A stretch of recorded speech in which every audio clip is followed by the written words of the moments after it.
ఎక్కడ ప్రజలు కుటుంబ వ్యవస్థ బాగుపడకుండా వాళ్ళు కోల్పోతున్నారంటే, ఎక్కడ వాళ్ళ ఆశీర్వాదాలు వాళ్ళు కోల్పోతున్నారంటే, ఎక్కడ వాళ్ళు సంపాదించిన సంపాదన చినిగిన సంఖ్యలో వేసినట్టుగా వాళ్ళ యొక్క ప్రయాస వ్యర్థముగా పోతుందంటే, తగిన మారు మనసుకు తగిన ఫలములు ఫలించలేకపోవటం. హల్లెలూయా. నువ్వు కానీ మారు మనసుకు తగిన ఫలములు ఫలిస్తే దేవుడు ఖచ్చితంగా నీ కుటుంబాన్ని ఆశీర్వదిస్తాడు. ఆశీర్వదిస్తానన్న దేవుడు, మాట ఇచ్చిన దేవుడు, ఆశీర్వదించక మాట ఇచ్చిన దేవుడు మాటకు తప్పకుండా ఖచ్చితంగా ఆయన మనల్ని ఆశీర్వదిస్తాడు. అసలు మారు మనసుకు తగిన ఫలములు ఫలించటంలే. ఏ పాపానైతే విడిచిపెట్టారో, ఏ చీకటైతే విడిచిపెట్టారో, ఏ లోకానైతే విడిచిపెట్టారో, ఏ పాత జీవితానైతే విడిచిపెట్టారో, ఏ యొక్క లోకానుసారమైన జీవితాన్ని విడిచిపెట్టారో, అవన్నీ మరలా తిరిగి చేయడానికి ఇష్టపడుతున్నారు.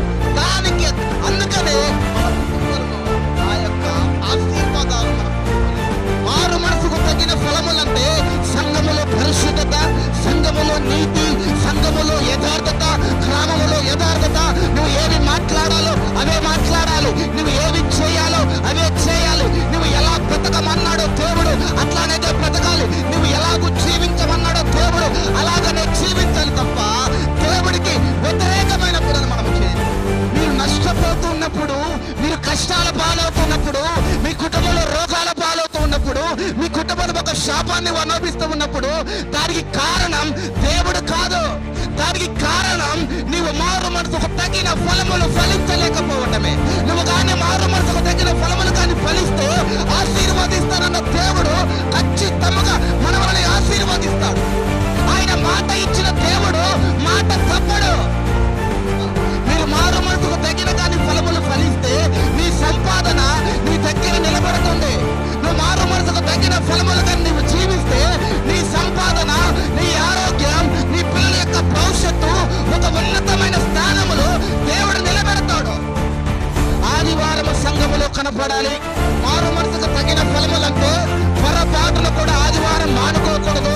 మారు మనసుకు తగిన ఫలములంటే సంఘములో యథార్థత, సంఘములో పరిశుద్ధత, దేవుడి యొక్క వాక్యాన్ని ఆధారము చేసుకొని బ్రతకాలి.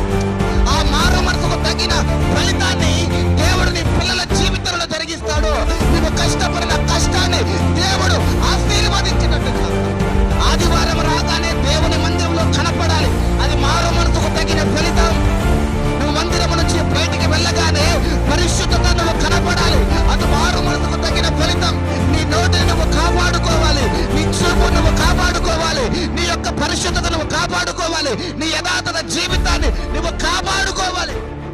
నా ప్రియ దేవుని పిల్లారా, నువ్వు సంఘములో నమ్మకంగా వస్తూ ఉన్నప్పుడు నామకార్థమ జీవితాలు మనం ఉండకూడదు. నువ్వు సంఘములో నమ్మకంగా ఉంటూ వస్తూ ఉన్నప్పుడు మాట్లాడకూడనివి మనం మాట్లాడకూడదు. నువ్వు సంఘమునికి నమ్మకంగా వస్తూ ఉన్నప్పుడు చూడకూడనివి నువ్వు చూడకూడదు. నువ్వు పరిశుద్ధతలో బ్రతకాలి, నువ్వు యథార్థతలో బ్రతకాలి, నీ యొక్క నీతి మార్గంలో బ్రతకాలి, నువ్వు పరిశుద్ధతలో నువ్వు జీవించాలి. మారు మనసుకు తగిన ఫలములు ఫలించకుండా ఆ కష్టాన్ని నువ్వు అనుభవిస్తున్నావు. మారు మనసుకు తగిన ఫలములు జీవించకుండా ఆ యొక్క రోగాలను నువ్వు అనుభవిస్తూ ఉన్నావు. నువ్వు మారు మనసుకు తగిన ఫలములు ఫలించకుండా, పరిశుద్ధతలో బ్రతకకుండా, నీతిలో బ్రతకకుండా, యథార్థతలో బ్రతకకుండా అనుభవిస్తున్నావు.